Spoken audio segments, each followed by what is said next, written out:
World Braille Day is observed annually on the 4th of January to raise awareness about the importance of Braille as a means of communication in the full realization of the human rights of blind and partially sighted people.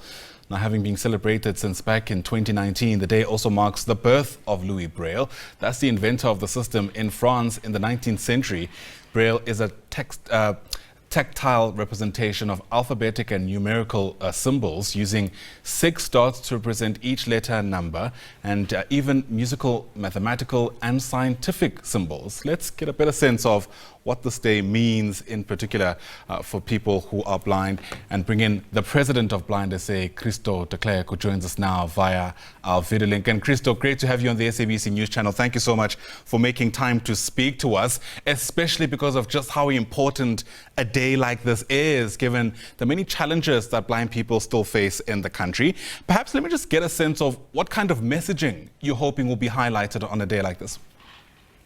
Good morning to you and to your viewers, and it's a pleasure to be here. Thank you for the opportunity.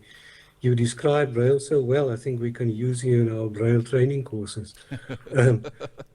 This is an ideal platform, an opportunity to create a greater awareness of Braille. People know it's that funny way of writing or reading blind people have. There are also myths doing the rounds that advances in technology will make Braille redundant. And we want to dispel those myths. We need Braille. It is really important to us. You know, technology advances for blind and for sighted people, but for sighted people, pen and ink have not become redundant. So why should Braille become redundant? If you are doing a job where you need information immediately, like a lawyer defending a client, or a pastor in church doing his sermon where you need your notes, or when you're in a meeting or conference, you need your notes. You can't do that in audio. You can't listen to your audio and to what's going on around you. And that you need Braille for that. So it is important to us. We also find that blind people who do not know Braille and who rely on audio, their spelling deteriorates. They have not a good sense of punctuation, paragraphing, that sort of thing. So it really is important to us. Especially also, you know, we need people to read. We want to have a culture of reading in the country. Absolutely. And because of that, it's easy to kind of connect how this particular issue around making sure there's access to Braille, for example, unlocks so many other things because of just how important reading is in this country. Let me get a sense from you, Christo, how equipped you reckon South Africa is to actually make sure that everybody who needs this kind of skill, and I'm talking about Braille, will have access to it.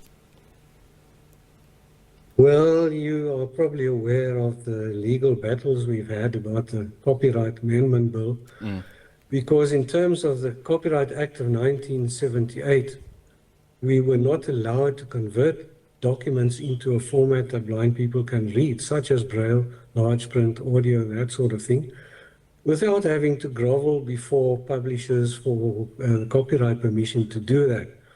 Now, fortunately, that has now ended thanks to our victory in the Constitutional Court. So we can do that now. Now, a sighted person would go to a library, take out a book and read it, or you would buy a book and read it, but we can't do that. We buy the book, yes, but then it still needs to be made accessible to us.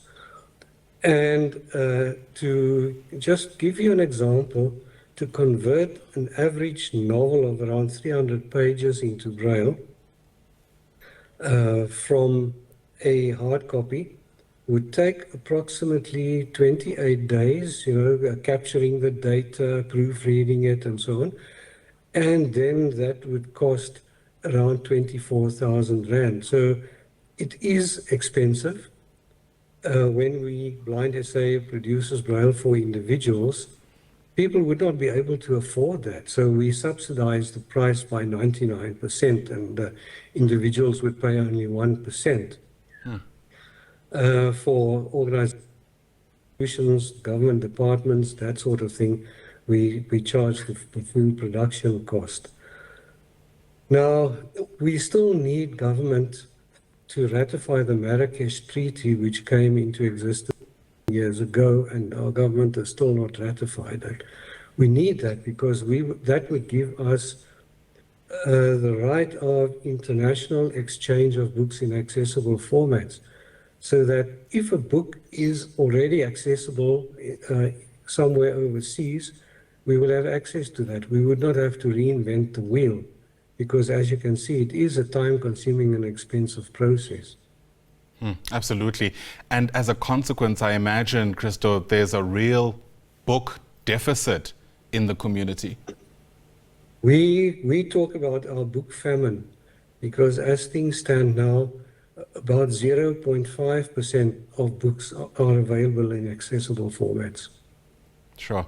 And this might be an obvious question, but for people who are still struggling to kind of connect the dots, what kind of impact does this have on even, blind people's ability to self-actualize, especially when you consider just how much of a difference being able to just pick up a book and read can have on the way somebody thinks, the way they, communicate, the way they interact with people, and ultimately on who they become.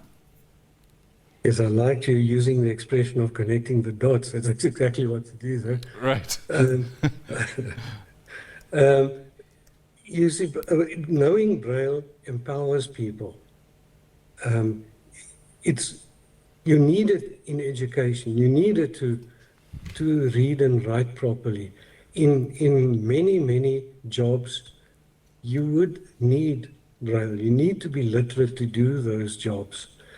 Currently, only about 3% of blind people are employed, and we need to improve that. We need the private sector, we need government to come to the table to employ blind people, to recognize the fact that blind people only have their eyes and they aren't working. They're not stupid or anything.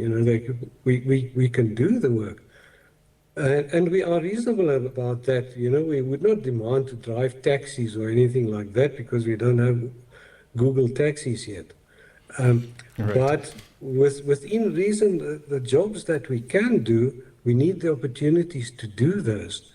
And for much of that, we would need to take notes and read and that sort of thing. And that's where Braille comes in.